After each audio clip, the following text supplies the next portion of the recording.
इस क्वेश्चन में कह रहा है यंग के द्विस्लिट प्रयोग में दो तरंग दैर्घ्यों 6500 एंगस्ट्रॉम तथा 5200 एंगस्ट्रॉम के प्रकाश पुंज को प्रयुक्त करके व्यतिकरण फ्रिंजें बनाई गई है। ज्ञात कीजिए तरंग दैर्घ्य 5200 एंगस्ट्रॉम के लिए पर्दे पर केंद्रीय उच्चिष्ट से द्वितीय अदीप्त फ्रिंज की दूरी। दूसरे में पूछ रहा है केंद्रीय उच्चिष्ट से वह न्यूनतम दूरी जहां पर दोनों तरंग दैर्घ्यों से उत्पन्न फ्रिंजें संपाती होती है। स्लिटों के बीच की दूरी 2 मिमी तथा स्लिट व पर्दे के बीच की दूरी 120 सेमी है। ठीक है,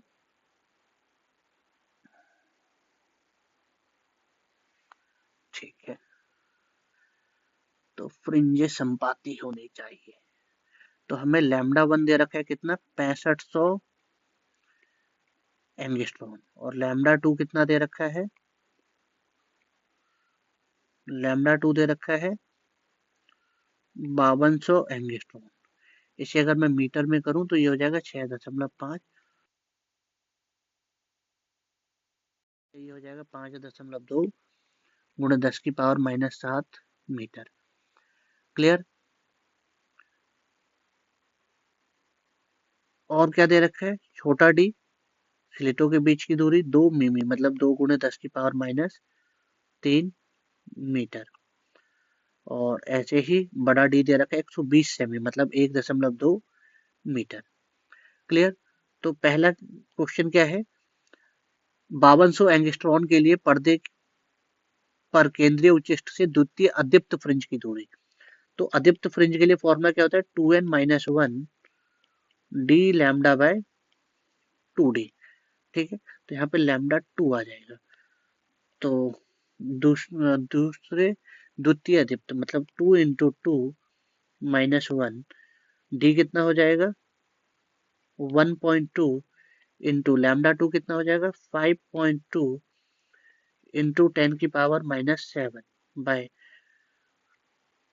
2 इंटू 2 इंटू 10 की पावर -3 सॉरी -3। तो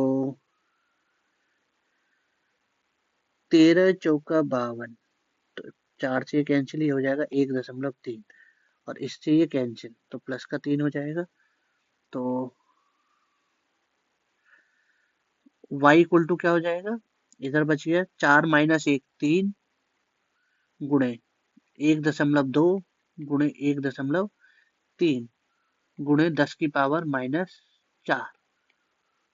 तो दूसरे अदीप्त फ्रिंज की दूरी कितनी हो जाएगी 3 गुणे 1.2 तो हो जाएगा 3.6 गुणे 1.3।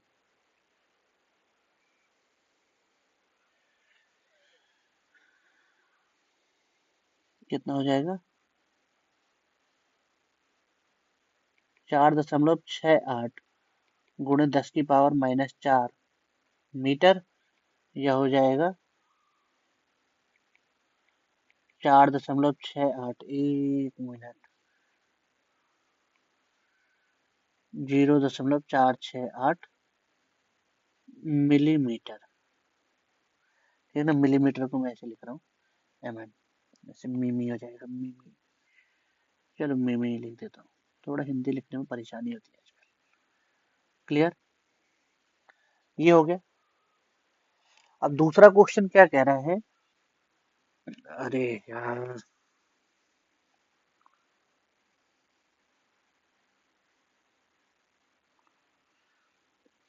दूसरा कह रहा है कि वह न्यूनतम दूरी जहां पर दोनों तरंग दैर्घ्यों से उत्पन्न फ्रिंजें संपाती होती है। तो दूसरा पॉइंट करते हैं। तो ऐसा मान लो लैम्डा 1 की nth और लैम्डा 2 की mth फ्रिंज एक दूसरे पे संपाती होती है। ठीक है, तो दोनों के लिए सीधी सी बात है y की वैल्यू भी सेम रहेगी। ठीक ना, अरे दोनों संपाती हो रही है ना तो केंद्रीय उच्चिष्ट से दूरी दोनों की समान होगी। ठीक है, तो ये क्या हो जाएगा N D lambda 1 by D equal to M D lambda 2 by D.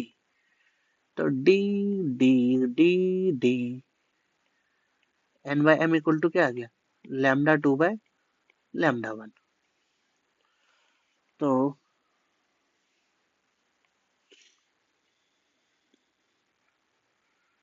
N by M, तो λ2 कितना है, 5200 अपॉन ये 6500, मैं एंगस्ट्रॉन में ही रख रहा हूँ, कट जाएगा।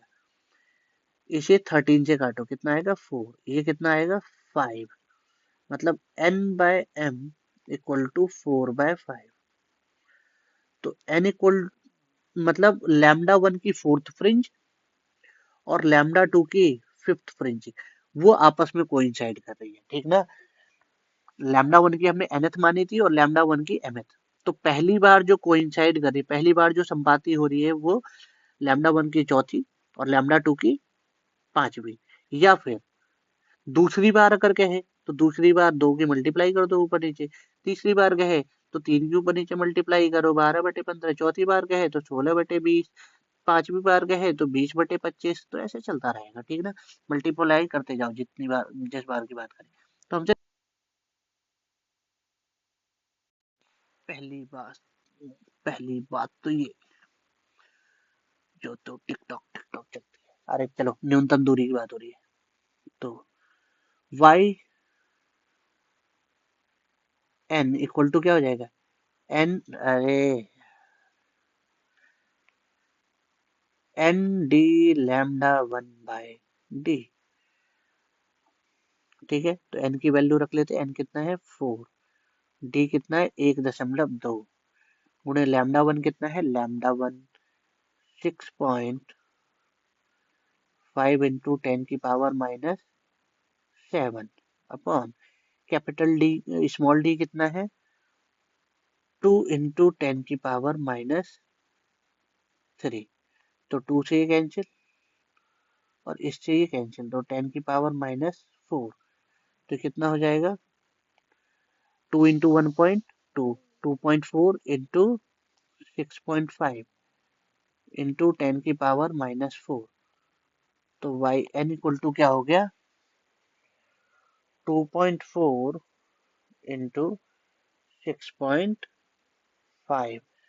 तो ये हो गया 15.6 इंटू 10⁻⁻4। मतलब Y N equal to 1.56 into 10⁻⁻3 metre, या फिर Y N equal to 1.56 millimetre. Clear.